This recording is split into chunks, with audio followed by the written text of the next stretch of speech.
Sebelum menonton atau menyimak cerita ini, jangan lupa subscribe agar tidak ketinggalan cerita-cerita menarik lainnya. Semoga admin dan yang menonton mendapatkan rezeki yang banyak tak terhingga. Namaku Aldo, usia 25 tahun. Aku tumbuh tanpa sosok ibu sejak kecil.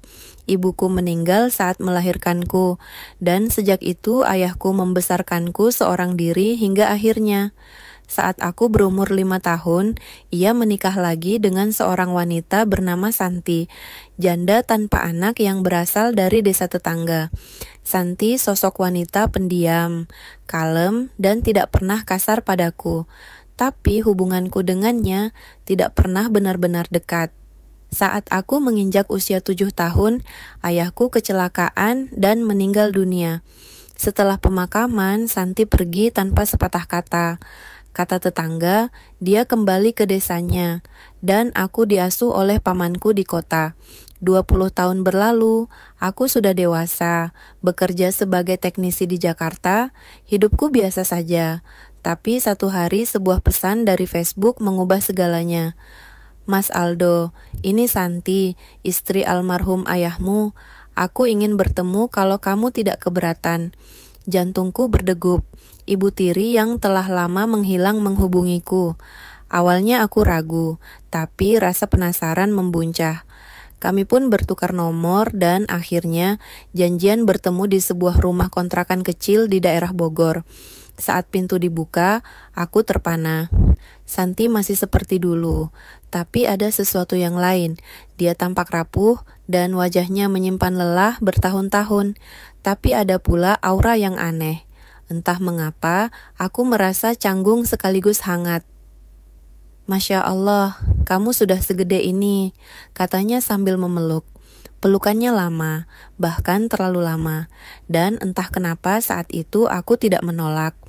Setelah pertemuan penuh haru itu, aku menghabiskan sore hingga malam di rumah kontrakan Santi. Ia tinggal seorang diri, katanya. Sejak suamiku, ayahmu, meninggal, hidupnya berpindah-pindah.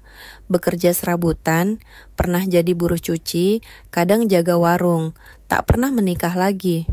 Kenapa nggak pernah menikah lagi, Bu? Tanyaku saat kami makan malam sederhana, nasi goreng dan teh manis. Santi menunduk. Entahlah, Mas Aldo, rasanya ada janji yang belum selesai. Aku tidak tahu maksudnya. Tapi sejak pertemuan tadi sore, aku merasa ada yang berubah dalam cara Santi memandangku. Bukan sekadar kasih ibu, melainkan tatapan lain. Tatapan yang membuatku risih, tapi juga memicu sesuatu dalam diriku yang tak bisa aku jelaskan. Malam semakin larut, hujan turun, aku hendak pamit pulang ke Jakarta, tapi ia menahanku. Di luar hujan deras, tidur di sini saja mas, tidurnya di kamar depan. Nanti ibu siapkan bantalnya. Aku mengangguk, tak tega menolak. Jam menunjukkan pukul 1 dini hari. Aku terbangun karena mendengar pintu kamarku terbuka pelan. Itu Santi. Ia berdiri di ambang pintu, hanya mengenakan daster tipis yang kuyup karena entah mengapa basah. Mas, kamu kedinginan. Aku bingung harus menjawab apa. Ia lalu berjalan masuk duduk di pinggir ranjang. Wajahnya serius, matanya penuh luka dan kerinduan yang dalam. Aku selalu menganggapmu anakku, Aldo, tapi aku juga selalu merasa bersalah meninggalkanmu begitu saja. Aku sendirian terlalu lama dan sekarang kamu di sini. Tangannya menyentuh pipiku. Aku membeku, jantungku seperti ingin meledak. Bu, panggilku, panggil aku Santi saja malam ini. Yang terjadi selanjutnya adalah ledakan hasrat yang aneh, karena lahir dari hubungan yang seharusnya tidak terjadi. Tapi di dalam rumah kontrakan gelap itu, di bawah hujan yang turun tiada henti, aku dan dia terjerat dalam pelukan yang tidak wajar. Dia memelukku sambil menangis, lalu tubuhnya melemas dalam pelukanku hingga akhirnya ia pingsan. Aku panik. Tubuhnya dingin, keringat dingin membasahi dahinya. Aku memanggil-manggil namanya, tapi ia tidak bangun. Aku merasa bersalah. Aku merasa jijik. Tapi di saat bersamaan, hatiku kacau. Ada sesuatu yang sudah terjadi dan tak bisa ditarik kembali. Pagi harinya, Bu Santi masih terbaring di kasur. Aku duduk di sampingnya. Kepalaku berat. Aku tak bisa tidur semalaman. Rasa bersalah menggerogoti pikiranku seperti racun. Apa yang telah kulakukan? Kenapa aku tidak menghentikan semuanya sejak awal? Ketika akhirnya matanya terbuka, ia tersenyum lemah. Mas Aldo, kamu masih di sini? Bu, saya minta maaf. Itu semua salah saya. Ia menatapku lalu menggeleng pelan. Tidak, Mas. Itu bukan kesalahanmu. Mungkin ini memang jalan takdir. Aku yang terlalu lemah menahan perasaan. Maafkan Ibu. Aku diam. Kalimat itu menusuk lebih dalam. Ia menyebut dirinya Ibu. Tapi hubungan kami sudah melewati batas. Sejak saat itu, aku mulai jarang menghubunginya. Aku kembali ke Jakarta, mencoba mengubur semuanya. Tapi bayangan malam itu selalu menghantui pikiranku. Dan 3 minggu setelahnya, sebuah pesan masuk. Mas Aldo, Ibu belum datang bulan. Aku menatap layar ponsel dengan tangan gemetar. Kupikir itu hanya kecemasan biasa. Tapi 2 hari kemudian ia mengirimkan foto tespek 2 garis merah. Mas, Ibu hamil. Dunia seperti berhenti berputar. Aku terduduk.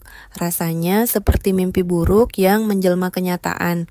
Aku akhirnya menemui Bu Santi lagi. Kali ini di sebuah warung kecil dekat kontrakannya. Ia terlihat lebih kurus tapi wajahnya tenang. Sudah periksa ke bidan? Tanyaku. Iya, hamil 5 minggu, jawabnya menunduk. Aku tidak tahu harus marah, menangis atau melarikan diri. Tapi satu hal yang paling membuatku takut adalah pertanyaan yang ia ajukan dengan suara nyaris berbisik. Kalau nanti anak ini lahir, kamu mau aku bilang dia anak siapa, Mas Aldo? Aku tercekat. Santi, kita harus cari jalan keluar. Kita nggak bisa. Ini nggak bisa diteruskan. Tapi Santi hanya menatapku, senyumnya getir. Aku tidak menyesal, Aldo. Bahkan kalau aku harus mati melahirkannya nanti, aku akan tetap lahirkan dia karena ini satu-satunya darah yang tersisa dari keluargamu dan dari aku juga. Setelah pertemuan itu, hidupku tidak lagi sama. Di kantor aku tidak fokus bekerja. Di rumah kontrakan aku hanya duduk diam, seringkali termenung berjam-jam. Aku takut dosa ini akan menghancurkan masa depanku. Sementara itu, Santi semakin sering mengirimkan kabar kehamilannya. Perutnya mulai membesar. Ia tidak pernah menuntut, tapi diam-diam aku tahu dia berharap. Kalau bisa, Mas, Ibu pengen pindah dari kontrakan ini, orang-orang sudah mulai bertanya-tanya. Ia takut, dan aku juga. Lingkungan di kampung bisa kejam. Janda tua tiba-tiba hamil. Isu seperti itu bisa menyebar secepat angin. Maka aku memutuskan menyewa rumah kecil di luar kota untuknya. Aku biayai diam-diam. Kukatakan pada teman dan kerabat bahwa aku menanggung biaya pengobatan ibu tiriku yang sedang sakit. Kebohongan demi kebohongan mulai kususun seperti menara rapuh yang kapan saja bisa runtuh. Suatu malam aku mengunjunginya ke rumah kecil yang kusewakan di daerah Sukabumi. Aku membawa makanan, pakaian, dan uang. Dia membuka pintu dengan wajah penuh cahaya. Perutnya kini mulai tampak menonjol. Ada kebahagiaan aneh di matanya yang membuat hatiku tambah sesak. Mas Aldo, kamu baik sekali. Kalau almarhum ayahmu masih hidup, pasti dia bangga melihat kamu dewasa. Aku tertunduk. Setiap kali dia menyebut ayahku, dadaku seperti diremas. Kami makan bersama malam itu, tapi suasananya tak senyaman dulu. Banyak yang menggantung di udara. Aku ingin berkata sesuatu, tapi tak tahu harus mulai dari mana. Namun justru Santi yang lebih dulu bicara. Kalau nanti anak ini lahir dan kamu sudah menikah sama perempuan lain, kamu enggak akan buang kami, kan? Pertanyaan itu menghantam seperti badai. Aku menggeleng cepat. Enggak, tentu enggak, Santi. Tapi kita enggak bisa terus begini. Suatu saat semuanya akan ketahuan.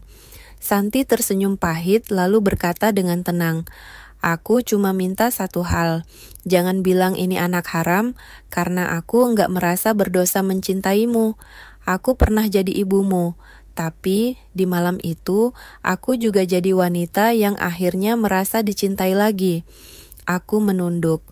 Malam itu aku tidur di ruang tamu, tapi aku tak benar-benar tidur.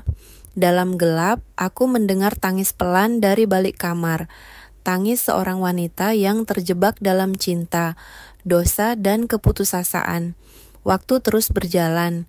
Usia kandungan Santi memasuki 7 bulan. Aku semakin ketakutan bukan hanya karena kehamilannya makin terlihat, tapi juga karena firasatku mengatakan cepat atau lambat semuanya akan terbongkar. Dan benar saja, pada suatu siang yang terik saat aku baru pulang kerja, telepon dari pamanku masuk. "Mas Aldo, kamu sering ke Sukabumi ya? Katanya ngurusin ibu tirimu. Tapi kemarin ada tetangga di kampung yang lihat dia sedang hamil besar. Itu maksudnya gimana?" Aku tercekat. "Dia hamil, tapi katanya dia janda, enggak nikah lagi. Itu anak siapa?" Suara pamanku makin keras. Aku tak bisa menjawab apapun selain, "Nanti saya jelaskan, Paman." Tapi aku tahu penjelasan apapun tak akan cukup. Keesokan harinya, aku datang ke rumah Santi. Ia sedang duduk di depan rumah, mengelus perutnya dengan pandangan jauh. "Mas, wajahmu pucat. Ada apa?" Aku langsung duduk di sampingnya dan menatapnya serius. "Santi, sepertinya kita harus bersiap. Rahasia kita sudah mulai bocor. Aku takut semuanya akan tahu." Santi menunduk. "Jadi kamu malu punya anak dari aku?" "Bukan begitu," sahutku cepat. "Tapi kamu tahu sendiri kita bukan pasangan biasa. Di mata hukum, di mata masyarakat, semua ini salah." Ia terdiam lama.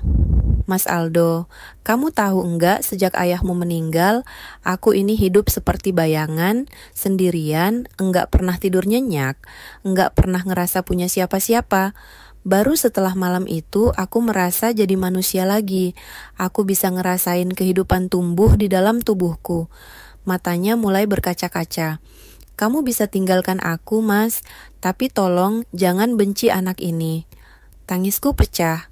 Aku menunduk dalam, memegangi wajahku. Apa yang kulakukan pada hidupku? Pada hidupnya, beberapa hari kemudian, pamanku datang ke rumah kontrakan tempat tinggalku. Ia duduk dan menatapku tajam. "Jawab jujur, anak itu anakmu?" Aku tak mampu mengelak. Aku hanya mengangguk pelan. Ia menghela nafas panjang. "Ya Allah, Aldo, kenapa sampai segininya?" Aku tahu aku sudah tidak bisa mundur, maka aku berkata, "Aku akan tanggung jawab, meskipun enggak bisa menikahinya secara hukum, aku akan tetap jaga dia dan anaknya." Pamanku berdiri dan berkata pelan, "Dosa sudah terjadi. Sekarang tanggung jawabmu adalah memastikan aib ini enggak merusak hidup banyak orang lagi." Kata-kata itu menancap dalam. Aku tahu kelahiran anak ini akan jadi titik balik segalanya. 2 bulan terakhir menjadi masa paling berat dalam hidupku. Aku bolak-balik Jakarta Sukabumi, mengurus kebutuhan Santi yang kini sudah sangat terbatas geraknya. Kehamilannya masuk bulan ke-9 dan kondisinya melemah cepat. Bidan yang biasa kami datangi mulai khawatir. Usianya sudah tidak muda. Ini kehamilan berisiko, katanya pelan. Kalau nanti lahiran, harus siap kemungkinan terburuk. Aku memegang tangan Santi di dalam ruang kecil praktik bidan itu. Ia hanya tersenyum lemah. "Kalau aku enggak kuat, tolong jaga anak kita ya, Mas." "Jangan ngomong gitu, kamu harus kuat," kataku. Tapi dalam hatiku, aku takut, sangat takut. Tanggal 21 Mei tahun 2020, 5 malam, itu hujan turun deras. Angin seperti menjerit di luar jendela. Dan di dalam rumah kecil itu, Santi mulai mengerang kesakitan. Aku panik. Aku menelepon bidan, lalu membawanya dengan mobil sewaan ke klinik bersalin kecil. Di sepanjang perjalanan, tangannya mencengkeram erat jemariku. "Aldo, Kalau aku nggak sadar nanti, peluk anak kita ya. Air mataku tak bisa dibendung, suaraku gemetar. Kamu akan baik-baik saja, tapi dunia tidak selalu mengabulkan doa. Pukul 12.13 dini hari, seorang bayi perempuan lahir dengan tangisan nyaring. Tapi ibunya tak bersuara, tak membuka mata, tak bergerak. Santi dinyatakan meninggal beberapa menit setelah melahirkan. Kata bidan, tubuhnya terlalu lemah. Tekanan darah drop, pendarahan hebat, aku terduduk di lantai ruang bersalin. Tak bisa berkata apapun. Santi, ibu tiriku, wanita yang mencintaiku dengan cara yang salah, tapi juga tulus, kini pergi untuk selamanya. Beberapa minggu setelah pemakamannya, aku duduk di depan makamnya, menggendong bayi kecil dalam selimut tipis. Aku kasih dia nama Tiara dari namamu. Aku akan rawat dia. Janjiku, aku tidak tahu bagaimana aku akan menjelaskan kisah ini nanti. Entah ke dunia atau ke anakku sendiri. Tapi, satu hal yang ku tahu, aku sudah jatuh terlalu dalam untuk menoleh ke belakang. Dosa